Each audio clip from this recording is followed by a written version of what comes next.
Confúndalo, Señor, y frustra sus planes, porque veo violencia y conflicto en la ciudad. Día y noche patrullan sus murallas para cuidarla de invasores, pero el verdadero peligro es la maldad que hay dentro de la ciudad. Todo se viene abajo.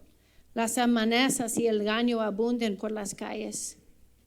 Pero no es un enemigo el que me hostiga. Eso podría soportarlo.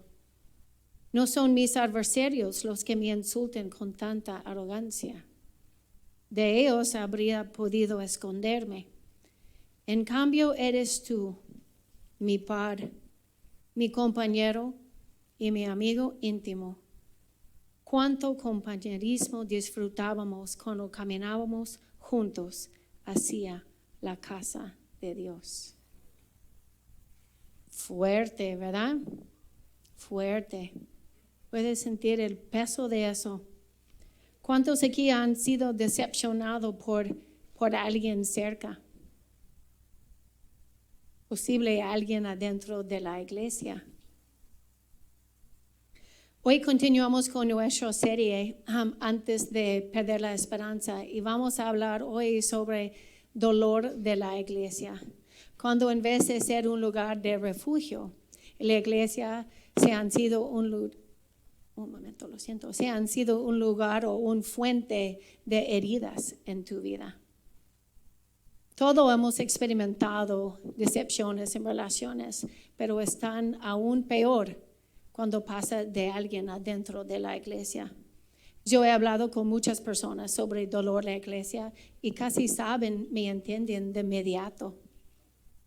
Tal vez hubo una pelea hiriente una vez en la iglesia. O tal vez fue un desacuerdo latente que creció y creció hasta que salió de control. Dijeron cosas, volaron acusaciones y la gente resultó herida.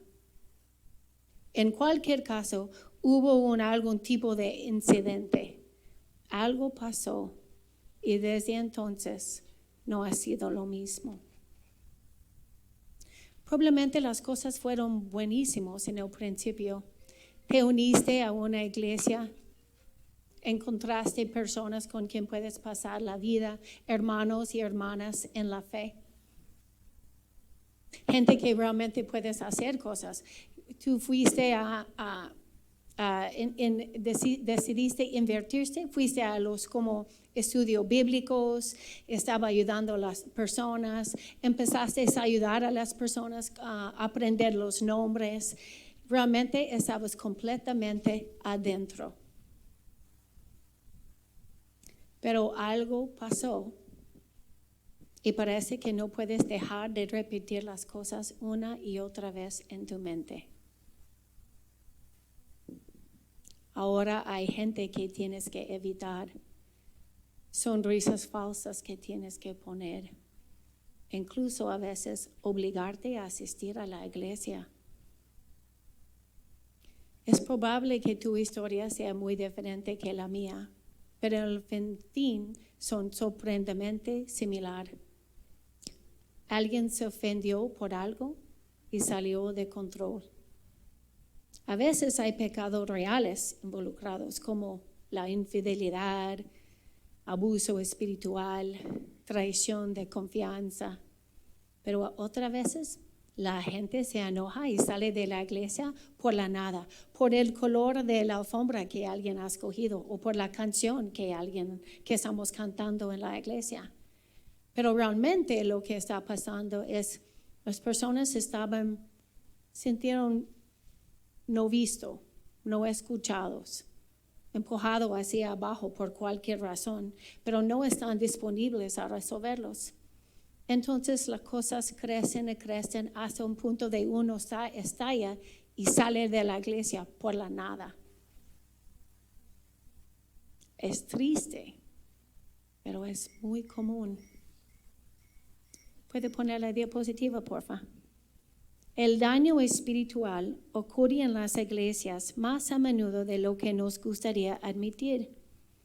Eso escrito fue George Barna. Él hace muchas investigaciones sobre la iglesia cristiana.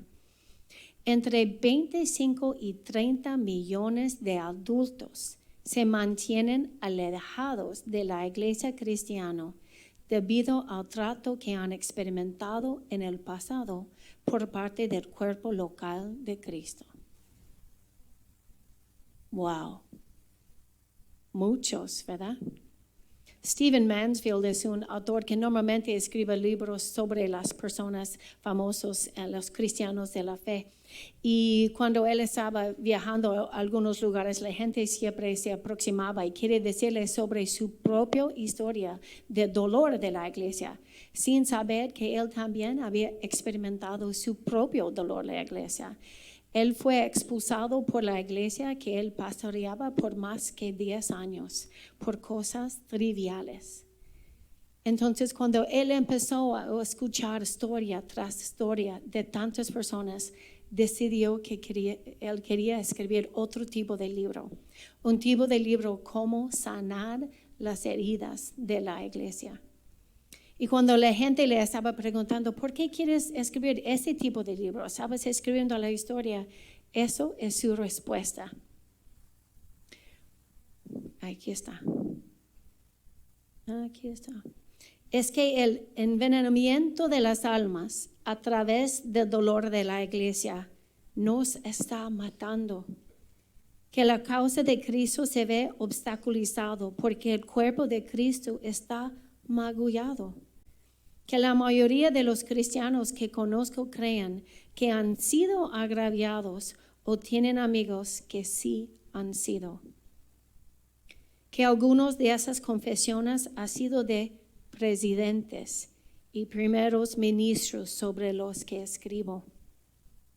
Y que algunos de los cristianos más talentosos, aquí escuchamos bien, Señor, que algunos de esos cristianos más talentosos y potencialmente poderosos que conozco están ahora mismo en un Starbucks o en un bar, en algún lugar, quejándose de la iglesia, demasiado manchados por el dolor y la amargura para ser útiles a nadie. Y quiero traerlos a casa. Wow. ¿Puedes sentir el peso de eso? La pérdida de la iglesia es tan extendida que tiene un nombre.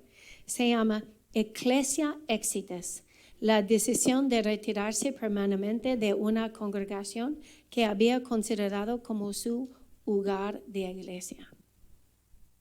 Mi historia de dolor, de ser herida en iglesia, empezó temprano en mi historia. Yo pasé la mayoría de parte de mis 20 en una iglesia muy pequeña. Realmente eran los primeros años de mi desarrollamiento de mi fe. Yo pasaba todo mi tiempo en esa pequeña iglesia.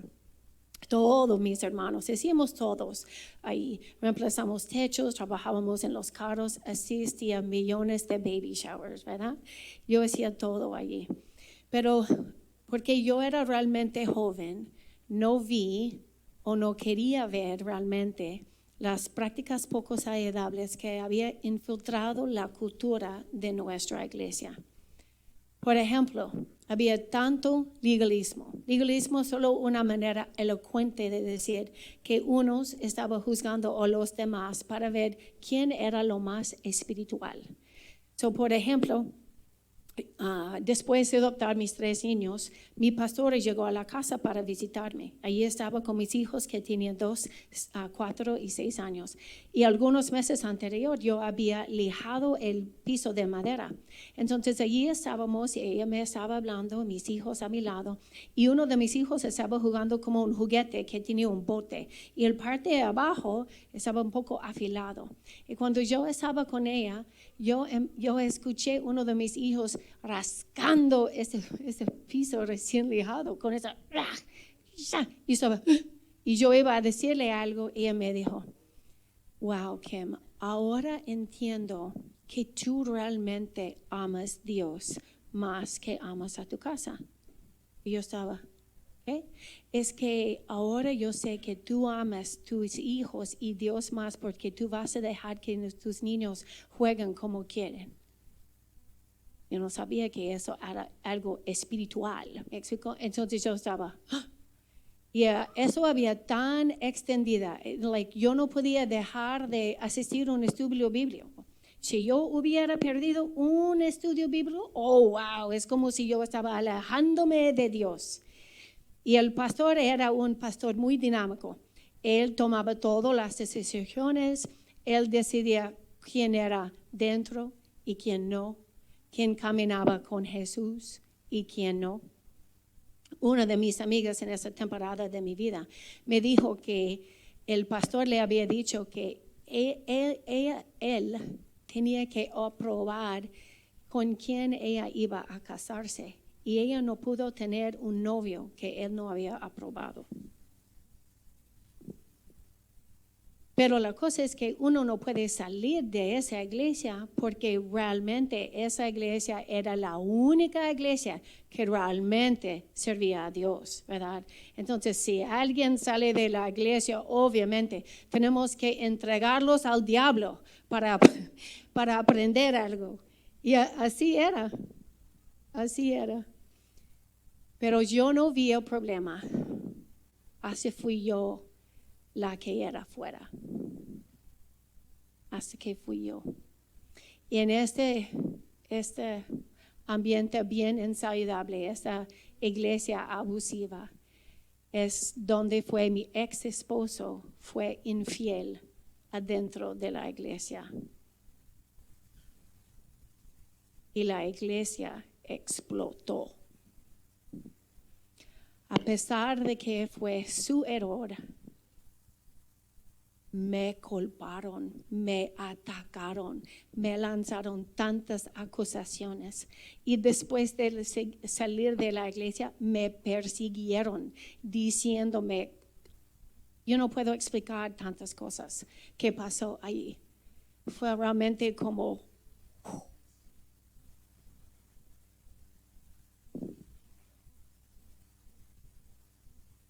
Y para cuando terminó, unos meses después, yo había perdido mi iglesia, casi todas mis amistades ahí, mi matrimonio, y me convertí en madre soltera de 3 niños que solo acaban de ser adoptados 6 meses antes.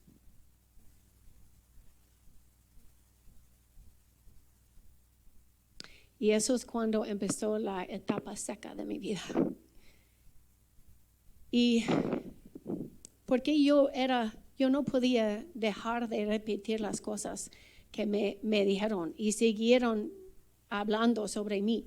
Y yo no podía hablar y tratar de entender la traición, las personas y cómo me podrían decir esa tal cosa de mí. Yo estaba como atrapada en lo que realmente pasó, porque yo era realmente inocente. Yo era la inocente de las acusaciones que me lanzaban. Pero ¿por qué era inocente? Yo no podía ver que yo estaba jugando en un papel en mi propia caída espiritual. Y me deprimí tanto. Y obviamente no podía encontrar a alguien, un psicólogo para ayudarme por eso, porque eso es definitivamente alejándose de Dios, ¿verdad? O sea, es como dijeron. Resulta que me deprimí tanto que una vez yo estaba manejando en el carro. Mis hijos pequeños estaban en la parte de atrás. Tenía 2, 4 y 6 años. Y allí estaba tan deprimida. Yo no iba a hacerme daño, pero tenía deseo que todos muriéramos juntos. Y allí estaba pensando, ay, me gustaría que mi carro se vaya así en fuera del tráfico y todos podíamos morir juntos. Y ahí tuve una visión. En ese momento, no sé cómo explicarlo, pero es como los cielos se abrieron y escuché una voz diciéndome, despiértate, despiértate. Yo no estaba durmiendo, estaba como, ¿qué? Y él habló, claramente me dijo, el enemigo, el malvado, está detrás de todo eso. Y él no se ha terminado. Él ya tiene su ex esposo, pero ahora viene por ti y viene por tus hijos.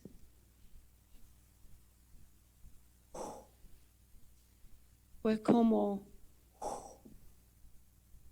en ese momento, fue la primera vez que pude ver algunas cosas. La primera vez que pude ver que realmente algo más grande de lo que me pasó a mí estaba pasando en ese momento. Era parte de algo más grande. También pude ver que realmente era mi alma. Yo no necesitaba enfocar en ellos nomás. Fue mi alma que estaba en peligro. Y también fue la primera vez que entendí que cómo respondo yo a lo que me sucedió es más importante de lo que sucedió. La forma en que respondemos a lo que nos pasa es más importante de cualquier cosa que pasó. Eso fue una llamada de atención para ayudarme a ver lo que realmente estaba pasando en mi vida. Porque yo estaba atrapada en los detalles de mi historia. ¿Quién hizo qué? ¿Verdad? Somos así cuando algo nos pasa. ¿Y quién dijo eso? ¿Y cómo respondió tal fulano? ¿Verdad? Eso es como nos portamos muchas veces cuando algo nos pasa. Hasta el punto que yo tuve conversaciones imaginarias con todas esas personas, ¿verdad? Bien elocuente, siempre decía la verdad. Y yo estaba practicando esas conversaciones imaginarias en mi mente. Y obviamente yo estaba ganando esas discusiones, ¿verdad? Obviamente, ¿verdad? Pero realmente yo era la que estaba perdiendo. Porque yo estaba atrapada. Bien atrapada. Yo quería la justicia, yo quería que la verdad sea expuesta, pero realmente siguieron pensando que la verdad, enfocado en la verdad, solo me quedó atrapada. Cuando Jesús dice que la verdad te hará libre, Él está refiriendo al Evangelio, a las buenas noticias, a Él mismo, porque Él es la verdad, pero seguir tratando demostrar a los demás que tú tienes razón cuando realmente tienes razón. Eso, amigos míos, es trampa. Es trampa. No muerdas el anzuelo. A lo contrario, lo que necesitamos ver es somos parte de algo más grande. Somos parte de algo más grande. Siempre hay una historia más grande que la mía. Me encanta eso. Siempre hay una historia más grande que la mía, porque mi vida está dentro de la historia de Dios. Amén. Mi vida está dentro de la historia de Dios. Y lo que me pasó a mí y lo que te pasó a ti también está parte de esa historia más grande. Sabes que en este lado del cielo, porque en el cielo todo va a estar bien, ¿verdad? Everything will be all right. Pero en este lado del mundo, ¿verdad? Vamos a tener batallas, ¿verdad? En este lado del cielo estamos en una batalla con el bien contra el mal, ¿verdad? Y vamos a sentir eso también, amigos míos, también adentro de la iglesia. Adentro de la iglesia. En Efesios 6, 12 dice, pues no luchamos contra enemigos de carne y hueso. Tú puedes poner el nombre de la persona que es difícil, una persona difícil. No luchamos contra esta persona, ¿verdad? No luchamos contra enemigos de carne y hueso, sino contra gobernadores malignos, autoridades del mundo invisible, contra fuerzas poderosas de este mundo tenebroso y contra espíritus malignos de los lugares celestiales, ¿verdad? Cuando yo pienso en la iglesia en general, los llamados de Jesús juntos, algo en el cielo. Creo que la iglesia es algo tan hermoso. Gente de todos los países. Eso es la iglesia, la novia de Dios. Amén. Buena, hermosa, pura. Pero cuando pienso en la versión pequeño local, aquí, que se reúne aquí en Cahill Avenue, con sillas grises y alfombra bien manchado por los derrames de café, ¿verdad?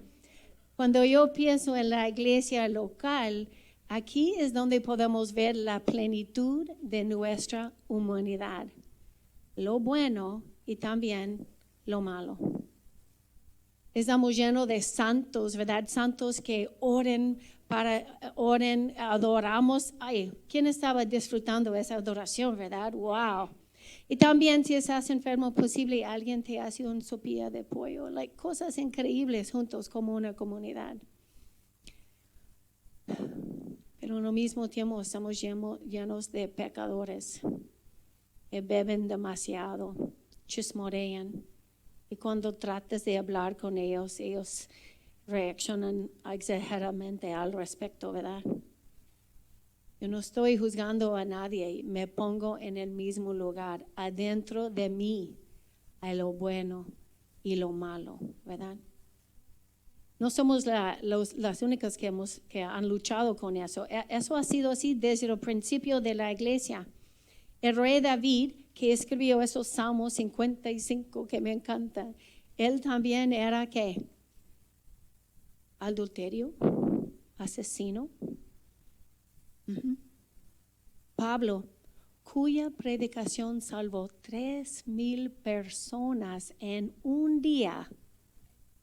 Él no podía decidir si quería vivir como gentil o judío. Y Pablo dice que los creyentes en Corintios se comportaron tan mal que estaban peor que los incrédulos.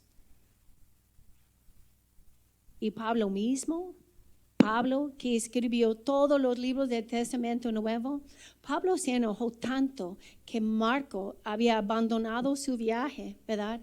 Que cuando Bernabé quería dar Marco otra oportunidad de ir de regreso, Pablo se enojó, se discutieron, probablemente se alzaron las voces y se separaron. ¿Por qué? Porque un joven quería ir en un viaje. Wow. Lo que quiero decir es, en esa iglesia pequeña, local, donde vamos a encontrar la plenitud de lo bueno y lo malo que está dentro de cada uno de nosotros, podemos perder la perspectiva que somos parte de algo más grande, ¿verdad? Somos parte de algo más grande. Y lo que es importante es ver la historia, la diapositiva, por favor. Ver la historia más grande puede ayudarnos a hacer lo correcto, incluso cuando es lo más difícil hacerlo. Entender que no debemos perdernos en los detalles de nuestras historias y entender que somos parte de algo más grande. ¿Sabes qué? ¿Sabes qué es fácil? Es fácil solo cortar relación y salir. Estamos viviendo en una cultura de cancelación, ¿verdad? Puede verlo todo eso en los Instagram, ¿verdad? Yo leí a alguien diciendo, finalmente decidí cortar cuántas relaciones que a mí no me gustó. Y la persona, qué coraje. Yo estaba diciendo, qué coraje. Realmente eso es fácil. Sí hay situaciones, especialmente cuando somos nuevos en la fe, que no podemos estar cerca de personas que vas a llevarnos en más pecado, ¿verdad? Eso siempre pasa. Pero después de ser más maduros, podemos aprender a poner límites y guardar nuestros límites, ¿verdad? No tenemos que cortar tantas las relaciones. Y lo que olvidamos es que cuando decidimos cortar relaciones, en vez de trabajar por medio de los problemas que surgen, nuestros hijos nos están mirando. Y cortar relaciones tiende que ser algo que se repita en familias, en las generaciones, ¿verdad? Es fácil cortar, pero no queremos hacerlo. Queremos ser como Jesús. Los cristianos no deben ser conocidos por cortar tantas relaciones. Sí, a veces tenemos que amar a las personas con un poco de distancia, pero cortar relación debemos pensar mucho antes de decir cortarnos así. En cambio, ¿qué hacemos? Lo que hacemos es aprendemos a amar como Jesús amaba. Loving like Jesus. Cuando realmente podemos ver las personas como son, lo bueno y lo malo, y seguir amando, eso está más cerca de cómo Jesús nos amaba, ¿verdad? Realmente me encuentro muchas veces amando una versión imaginaria de las personas. Como es como yo te veo en la calle, esta mujer está tan linda, siempre está feliz, me encanta cómo canta o hacer cualquier cosa, me encanta esa mujer, pero es como una versión Disney de la persona, ¿verdad? Porque cuando veo las personas como son, cuando pecan contra mí o contra otra persona, me cuesta amar. ¿Verdad? Me cuesta amar, es tan difícil. Pero Jesús no hace eso. Él nos ama sabiendo todo de nosotros, ¿verdad? La canción de mi vida dice, en inglés digo primero.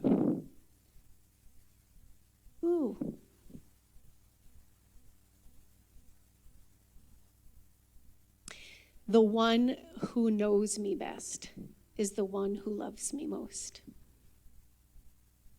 Es el que mejor me conoce. El que mejor me conoce es el más que me ama. Sabiendo todo de mí, todo lo que está dentro de mí. Mi amargura, mis ídolos, mis adicciones. Sabiendo todo de mí y todavía me ama. Eso es lo que queremos hacer. Queremos pensar en cómo respondemos y cómo podemos responder en amor en cual situación que surge. Porque la forma en que respondemos a lo que sucedió es más importante de lo que sucedió. Amén. Es más importante. En 2 Timoteo 2 voy a leer. Esta parte voy a hablar sobre cómo ustedes no deben seguir mi ejemplo, ¿ok? Eso es lo que yo hice. Yo hice literalmente el opuesto de esa escritura, ¿ok? Voy a leerlo con ustedes para recordarme también. Te repito, no te metas en discusiones necias y sin sentido que solo inician pleitos. Un siervo del Señor no debe andar peleando, sino que debe de ser bondadoso con todos, capaz de enseñar y paciente con las personas difíciles. ¿Cómo tratamos las personas difíciles? Bondadoso con todos, capaz de enseñar, paciente, instruye con ternura. Instruye con ternura, ¿verdad? A los que se oponen a la verdad. Tal vez Dios le cambie el corazón y aprendan la verdad. Entonces entrarán en razón y escaparán de la trampa del diablo. Pues Él los ha tenido cautivos para que hagan lo que Él quiere. ¿Sabes qué? Yo tuve innumerables conversaciones de esas discusiones necias. Hablando con tantas personas, tantas veces, hablando una y otra vez de lo que me pasó a mí. Y realmente solo me hizo daño. Mi sufrimiento fue aún peor por medio de esas discusiones necias, sin sentido, que solo inician pleitos, ¿verdad? Ellos otros pecaron, pero yo mordí el anzuelo. Finalmente, gracias papá, finalmente Él me hizo entender que realmente yo solo era responsable para mi alma. No arreglar cualquier situación pasó, pero solo estaba responsable para mi respuesta. ¿Y cómo respondes tú en una situación difícil? cuando sientes ofendida por algo. Porque eso va a pasar, ¿dónde? También dentro de la iglesia. ¿Cómo respondes tú? ¿Qué carnada y trampa están preparados para ti? ¿Es traición? Si alguien comienza una relación contigo, pero parece que te ha dejado al lado y están saliendo con otra persona, muerdes el anzuelo y lo tiras al lado para siempre. O es sentirse excluido o excluida. Entonces te enojas rápido. Si alguien no te saluda tan rápido o no te invita a cualquier cosa, te vas a enojar rápido. Muerdes el anzuelo y te enojas. O tal vez tu carnada sea tu buena reputación. Eso es difícil, ¿verdad? ¿Alguien cuenta una historia que te pinta de mal manera? Y estás terminado con esa persona. Nunca quieres regresar a hacer una amistad con esa persona. Amigos míos, todo es trampa. Todo es trampa. Porque ¿qué dijo Jesús acerca de sus traidores cuando Él estaba literalmente en la cruz? ¿Qué dijo Él al respecto? Padre, perdónalos. Entonces, para saltar de la trampa, tenemos que perdonar para soltar y salir de la trampa. ¿Sabes qué? Yo no los perdoné porque yo tenía un sentido emocional cálido hacia ellos. Así no fue. Yo no los perdoné porque ya no me dolía. No. Los perdoné porque tenía temor por mi propia alma. Yo quería más de Dios, yo quería consuelo, yo quería mi Dios, pero yo estaba atrapada. Entonces finalmente decidí soltar, perdonar, dar la vuelta y caminar hacia mi vida nueva. Y cuando finalmente pude perdonar, es como cuando Dios empezó a trabajar y a obrar en mi vida. Es como cuando estás en la oscuridad, como en un campo de fútbol o algo así, y una vez y todas las luces vienen como boom, y ahí hay luz en todos lados. Después de perdonar es cuando Dios empezó a enseñarme tantas cosas de mí misma y sanarme. Realmente sanarme, porque en vez de enfocar lo que ellos deberían haber dicho o deberían haber hecho, yo empecé a tener curiosidad de mí misma. Por ejemplo, ¿cómo es que me permití quedarme en una iglesia tan abusiva? ¿Verdad? Porque no lo vi. Y de todos modos, ¿dónde estaban mis límites? Yo necesitaba perdonar antes de ser capaz de recibir lo que el Señor quería que yo aprenda de esta experiencia.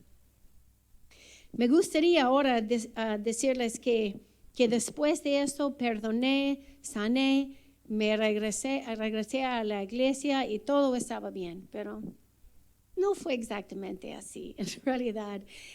Porque yo tenía miedo de involucrarme en una iglesia de nuevo.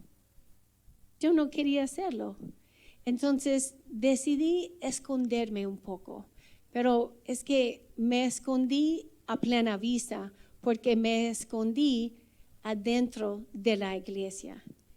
Para mí, estar escondida en una iglesia es como yo solo llegué justo antes de la adoración, adoraba, escuché la prédica y después me fui. Porque yo no quería involucrarme en esas relaciones en la iglesia, ¿verdad? Es como una persona que siempre puse su traje de baño para ir a la piscina, ¿verdad? Está lisa, va a la piscina, pero nunca salta y nunca se moja. Porque no tenía el sentido de pertenecer, ¿verdad? Entonces, en realidad, yo no me mojé de nuevo hasta que llegué aquí, a esta iglesia, hace 3 años. Fue muy difícil. Gracias, Señor. Fue muy, amén, amén. Gracias, papá. Amén. Yo tenía muchas razones para no involucrarme de nuevo. Yo estaba trabajando full time, tenía tres hijos, ¿verdad? Pequeños, madre soltera, pero en el fin se han convertido en excusas, ¿verdad? Y muchos de nosotros usamos nuestro dolor de iglesia conscientemente o inconscientemente como una excusa para no comprometernos a una iglesia nueva. Pero la cosa es que, si puede poner diapositiva, por favor, es que en realidad somos heridos en comunidad, pero también somos sanados en comunidad. Heridos en comunidad, pero también sanados en comunidad. Formar nuevas relaciones es una gran parte de lo que te va a ayudar a sanar. Yo he estado en una iglesia espiritualmente abusiva y realmente estoy tan agradecida de estar en una iglesia cuando enfocamos en tener relaciones saludables, ¿verdad? Amén, amén y amén. Eso me ha ayudado, sanado tanto. Cuando decimos vamos a hacer el trabajo duro de lidiar con problemas cuando salen, con lo que surgen, estamos realmente tratando de proteger nuestra iglesia. Es algo que podemos hacer juntos. Aunque puede ser difícil, te animo a poner tu dedo de pie dentro del agua, ¿ok? Inscribir para el próximo retiro, o asistir a un estudio bíblico, o ir a comer con alguien después de servicio, ¿verdad? ¿Por qué? Voy a terminar eso. ¿Por qué debemos arriesgarnos de nuevo? Porque estaba pensando en eso. Y lo que el Señor me mostró y me tocó es: amar es arriesgar. Amar es arriesgar. Tú no puedes amar sin tener la capacidad de ser lastimado de nuevo, ¿verdad? Y cuando Jesús estaba en la cruz, creo que está en Hebreos que dice, por el gozo que le esperaba, él estaba bien, por el gozo. ¿Qué es este gozo que Jesús esperaba? Que le ayudó a enfocar en eso para sobrevivir este momento, el gozo. Ese gozo era Padre, Hijo, Espíritu Santo, tú y yo juntos en comunión. Somos el gozo que él esperaba. La iglesia, juntos, todos en comunión, ¿verdad? Eso es el gozo que él esperaba.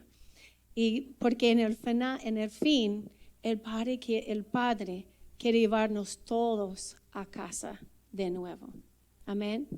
Amén. Bienvenidos a casa.